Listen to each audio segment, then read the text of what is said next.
মহান আল্লাহ তাআলা পবিত্র কুরআনের সূরা হুজরাত এর মধ্যে 13 নম্বর আয়াতে বলেন,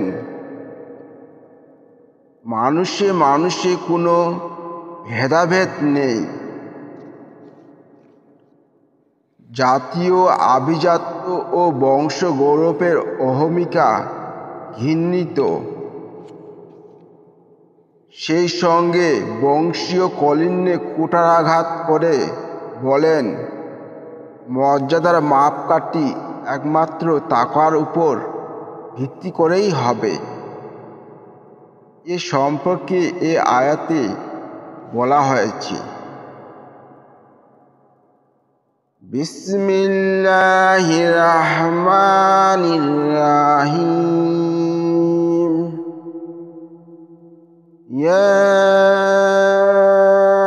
আইয়ুহান নাসু ইন্না খালাকনাকুম মিন যাকারিন ওয়া উনসা وَجَعَلْنَاكُمْ شُعُوبًا وَقَبَائِلَ لِتَعَارَفُوا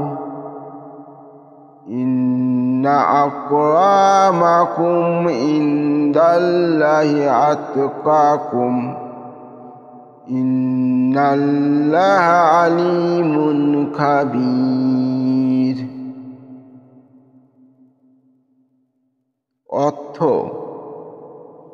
হে মানুষ, তোমাদের এক পুরুষ ও এক নারী হতে সৃষ্টি করেছি, পরে বিভক্ত করেছি বিভিন্ন জাতি ও গোত্রে, যাতে পরস্পর পরিচিত হতে পারো।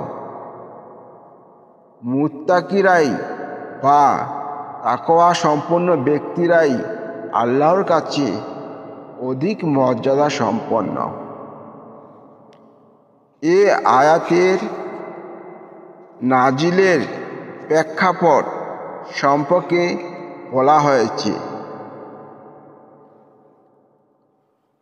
হযরত ইবনে আব্বাস রাদিয়াল্লাহু বর্ণনা করেন যে, মক্কা বিজয়ের দিন বিশ্বনবী নির্দেশ করলেন হযরত বেলাল রাদিয়াল্লাহুকে কাবার ছাদে উঠে আজান দিতে।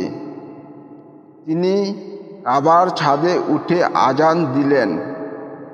তখন ইতাব ইবনে উসায়েদ ইবনে আবুল ফয়েজ বললেন, সেই সত্তার জন্যে সকল প্রশংসা, যিনি আমার পিতাকে কবজ করে দিয়েছেন, যার কারণে আজকের দিনটি তিনি দেখতে পাননি। এবং হারেস ইবনে হিশাম বললেন, মুহাম্মদ কি এই কালো কাকটি ছাড়া আর কাউকে আজান দেওয়ার জন্য পেল না? তখন এ আয়াত নাজিল হয়। অন্য এক বর্ণনায় আছে, নবী করিম সাল্লাল্লাহু আলাইহি ওয়াসাল্লাম বনি বাজাজা গোত্রকে তাদের বংশের একটি মেয়ের সাথে আবু হিন্দ নামক এক গোলামের বিবাহের আদেশ দিয়েছিলেন। তখন তারা বলল, হে আল্লাহর রাসূল, যে গোলামকে আজাদ করেছি, কিভাবে তার নিকট আমাদের কন্যা বিয়ে দিতে পারি? এ প্রসঙ্গেই আয়াতটি নাজিল হয়। ইয়া আইয়ুহান নাসু ইন্না খালাকনাকুম মিন যাকারিন ওয়া উনসা وَجَعَلْنَاكُمْ شُعُوبًا وَقَبَائِلَ لِتَعَارَفُوا إِنَّ أَكْرَمَكُمْ عِندَ اللَّهِ أَتْقَاكُمْ إِنَّ ইন্নাল্লাহা আলিমুন খাবীর।